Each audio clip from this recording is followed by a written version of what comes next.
Hello बच्चों, let's see this question. Question reads the degree of dissociation of an electrolyte does not depend on. देखो, degree of dissociation मतलब हो गया alpha.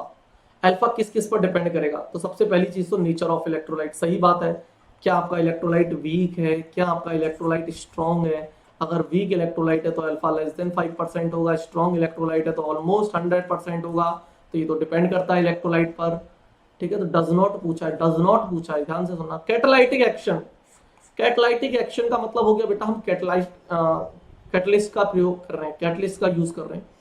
अब बेटा catalyst का जो यूज होता है ना, वो simply rate of reaction increase करने के काम आता है. ठीक है, और उसका कोई यूज नहीं होता. रिएक्शन की जो रेट है वो स्पीड बढ़ाने के काम आता है या स्पीड कम करने के भी काम में आते हैं. नेगेटिव कैटालाइट भी होते हैं अपने पास. ठीक है, बट हम लोग पॉजिटिव कैटलिस्ट की बात करते हैं, तो इसलिए पॉजिटिव कैटलिस्ट मतलब रिएक्शन की रेट बढ़ाने के काम में आएगा. तो इसका डिग्री ऑफ डिसोसिएशन से कोई लेना देना नहीं है. तो ये आपका ऑप्शन करेक्टली मैच्ड होगा. डाइल्यूशन. डाइल्यूशन के लिए मैंने बताया था बेटा, वीक इलेक्ट्रोलाइट अल्फा जो होता है वो होता है √K/C. पोस्ट डाइल्यूशन लॉ से. तो अल्फा जो है डायरेक्टली प्रोपोर्शनल हो गया 1/√C के. और concentration is nothing but the moles upon volume. तो you may write it also like this, √V. यानी अल्फा डायरेक्टली प्रोपोर्शनल है V के. आप V कर रहे हो यानी डाइल्यूशन बढ़ा रहे हो तो अल्फा बढ़ेगा.